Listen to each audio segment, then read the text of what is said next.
Folks, this is part of the broadcast where I tell you a little bit about my personal news, about what's going on in my life. All right. Is she giant now or is it me? No, she's quite literally a giant. She's quite literally a giant. She's like 22, 23 pounds right now. So she's a bit underweight, I think, for like the Tibetan Mastiff standards. And I do think that she is you know how puppies are. Puppies usually like look hard to distinguish from one another unless it's like literally like a French bulldog puppy or whatever. So she's like kind of growing into her looks a little bit, and it's she doesn't look like a full-blown Mastiff for sure. And size-wise, she's a little bit underweight in comparison to like what she would be if she was a full-blown Tibetan Mastiff. You giving her doggy growth hormones? Yeah, I'm putting her on a steady diet of HGH. Well, I'm putting her on a DGH, doggy growth hormone, not human growth hormone. That would be gross. Does she still have the puppy floppy walk? Yeah, of course. DGH. This is part of the broadcast where I tell you a little bit about my personal news, about what's going on in my life. Okay? About what's happening. What's fucking happening, yeah. And, you know, in between the part where I hit the stop streaming button and hit the start streaming button. And let me tell you, there's a lot going on. There's a lot happening in the universe. Last night, we raised $52,000 for a wonderful cause, releasing aging people from prison campaign. And it was pretty awesome. Very happy with it. I obviously shaved this wonderful public defender, Alex Peters' head for 50 grand. He was the one who suggested it, by the way. I would have never suggested such a cruel and unusual punishment, but I think Alex has made it into the ranks of probably one of this community's like favorite guests of all time, like very quickly. 2 days in a row, he came in, he was rolling with the punches really well. I mean, he was great. He had a natural ability to be able to get shit on by me and this community, and also shit on me in a way that like chat would like. So I think that it was very productive. It was wonderful. It was great. I mean, I'm very happy. I'm very proud of this community, and I'm very fortunate that I've able to get to a place in my career where I can basically have these wonderful, unique, kind, considerate individuals on the broadcast. You know what I mean? Pretty sick. She's gorgeous. Kaya is beautiful. I don't know if it's because like she's my daughter, but like I do feel like she's just exceptionally, just so smart, so fucking cute, so incredible. I don't know how to describe it. Like personal news wise, you know, I feel very proud of this community. I feel very proud of you guys. Like we were able to do something, you know, for a charity that doesn't get a lot of play, for a charity that doesn't get a lot of coverage, to raise $52,000 in a matter of hours is incredible. But also, I'm completely fucking cooked. I'm completely fried. I realize I'm completely fried because like on Saturday or on Tuesdays, I go and I work out, right? Tuesday mornings, I work out. My trainer texts me at like 9 a.m. He goes, "Fuck are you doing? Where you at?" And I was like, wait, what? Why is he texting me? In my mind, I was thinking, why the fuck's this guy texting me? It's Wednesday morning. Why would he fucking text me on Wednesday morning? I don't work out on Wednesday mornings. And that's when it hit me. I don't know if you've ever been in a situation like that where you just feel so sure of something that you don't even check it. I don't know why this Tuesday had like Wednesday vibes for me, but I was so certain of the certainty of Wednesday that like I just didn't even like, I don't know, I just did my Wednesday routine. Like on Wednesday mornings, I don't drink an espresso shot. I drink a regular coffee because I have more time to enjoy it. You know what I mean? I have more time to consume it because I'm not like going to the gym immediately. I'm not rushing over there. I'm taking care of my like chores, you know, parking tickets, things of that nature. That's like what I do on Wednesday mornings, right? So I started doing all that. I'm like sitting around and, you know, parking tickets, the fuck? Brother, of course. Do you know what West Hollywood's economy runs off of parking tickets, brother? I know I made it seem like I was, you know, getting a parking ticket like every week or something. It's not the case. But remember, my mom is here. My brother is always here. So when that's the case, like he has to take the drivers. He has to take the fucking garage. He has to take the driveway. You know how it is. So I went to the gym. I worked out. I came back. She's been wonderful. No peeing inside. No pooping inside. I even had to basically fucking make her crate a little bit larger with the divider that I currently have, because she's like rapidly growing. And you know, she's doing great. She's doing fucking awesome. Like, there's obviously still some issues, but like we've completely moved beyond the pee pad. And another big piece of news is that I'm back on One Piece. That's right, I'm back on One Piece. It's been far too long. I watched a little bit of Blue Lock. I watched all of the Chainsaw Man. Incredible, by the way. Chainsaw Man is fucking awesome. Jujutsu Kaisen Season 2 is coming out, which is Chainsaw Man, but less horny. But in the sea of all that content I was consuming, there was always one thing that I had to go back to. And that was One Piece. That's right, folks. We're back on Fishman Island.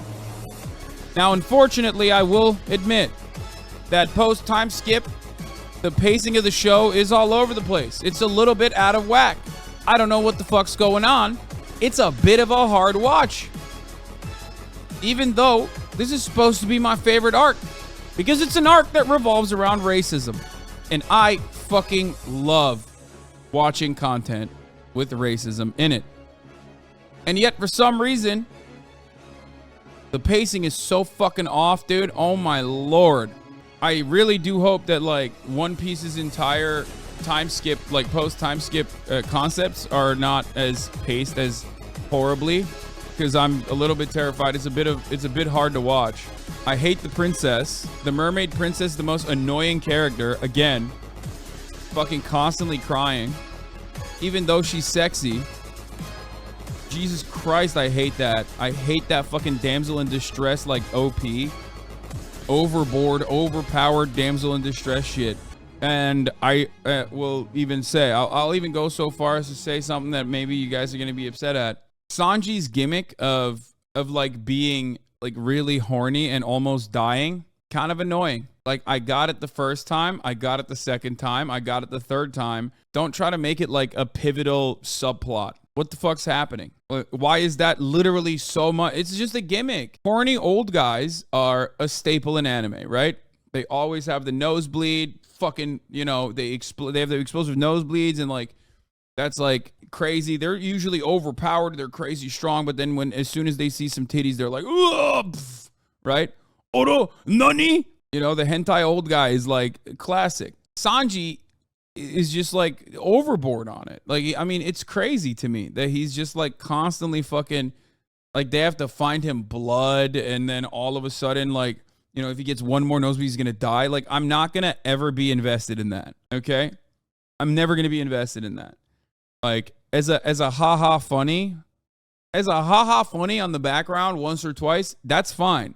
But if it's like literally a subplot, what the fuck are we doing here? So I don't know, like, post time skip One Piece has been interesting in the sense that, like, I'm noticing a lot more things that I am critical of, you know? I don't know what it is. Like, it just, stop being lazy and download One Piece now. I don't want to do that, because it's just like so much easier to consume.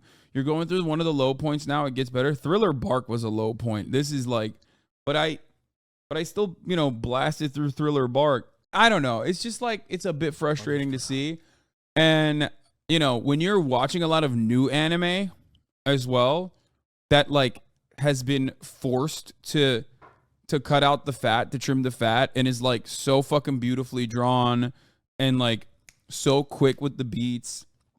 All of a sudden, when you go back to like One Piece's slower beats, like the you know, post time skip Fishman Island shit, and you're like, oh, come on.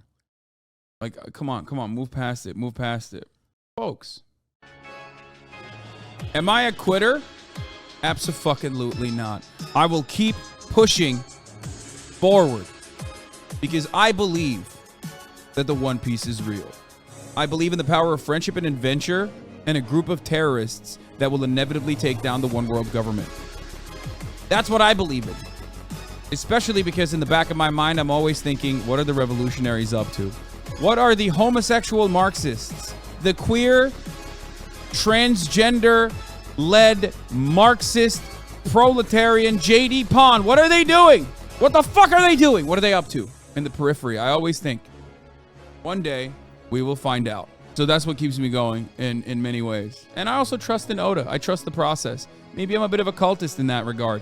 I think it's over. Once you start watching One Piece and you go 500 episodes deep, you have sunk too much time into it. And then all of a sudden, you're still watching no matter what. Even if it's slow, you're like, fuck it, let Oda cook. You've been with him this far, and he's shown you some things, and you liked it. And that's precisely where I'm at now.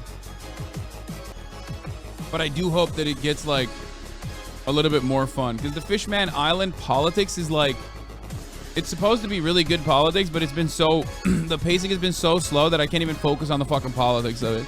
And I literally had to, I took the longest break from One Piece that I've taken on the Fishman Island arc, which I really thought was going to be sick. You know what I mean? One Piece gets worse and worse and worse in anime quality from where you are until a later arc. This is why everyone has told you to watch One Piece. It's edits Toei's filler garbage. Oda turned Nico into a Becky. Oh, dude, I know. I think another, okay, controversial opinion too. I think what happened to Nico Robin should be a crime. I don't think Oda was allowed. I don't think Oda should have been allowed to do that. Like, one, she's supposed to be Russian, so I don't know why she was like that brown to begin with. Because like, how much fucking, you know, how much sunlight is happening to you? You know what I mean? Like I always thought, I don't know why, I always thought like Nico Robin, even though like canonically she's supposed to be Russian, in my head canon she was always like, I don't know, Indian or Pakistani, something like that. You know what I mean? I always thought like she was like I think everyone like probably looks at it a little bit differently, but I know there are dark Russians, but not like that. Russians are just Asian Europeans, the two pale groups law. Anyway, I always thought like in my head canon, I always thought she was something like that. You know what I mean? Like maybe half and half, like half white. And the bangs absolutely banged. I think that this transition from like just having like gigantic, enormous fucking honkers and no bangs is just, I don't like it. Are you trolling? No. Fun fact, the original cars were in error and they used the time skip as an opportunity to reset. Well, I don't like that. I like this more. Then Toei got one thing right instead of Oda. And I can't believe it's, maybe it's sacrilege to say, but like, I mean, it's ridiculous. Like, dude, Nami's titties are fucking ridiculous. Like, what the fuck is happening? Like, why do they keep growing and growing and growing and growing? And they just never stop growing. It's grown to enormous fucking levels at this point. Someone needs to put an end to this. I feel like by episode 700, she's just going to be all titty. She's going to be all titty, bro. Like, at this point. I don't know what the fuck is happening. Is that a problem? I mean, dude, at a certain point, it's like, look, I think it's funny. I think it's funny the way Oda draws women. It's like, it's a little ridiculous. It's literally like, I mean, that's how you know he's a fucking leftist, okay? First of all, misogynistic leftist, okay? Misogyny left is like a fundamental, like a key part of being a leftist is like, you have to be misogynistic. Like, he's like pro-trans and then thinks like all women have to either be like old and really hard to look at, ugly. Like the way he draws them is either like old women that are impossible to look at and like every other character reacts to them like, ah, when they see them, or just like the most insane, like drawing women like a young Hasan who wanted to jerk off, but porn was banned in the country, so he had to jerk off to his own drawings of women with like gigantic knockers. You know what I mean? Look at Oda's women diagram for drawing. This is his controversial advice for drawing women. That's awesome. Damn, that sounds like projection, brother.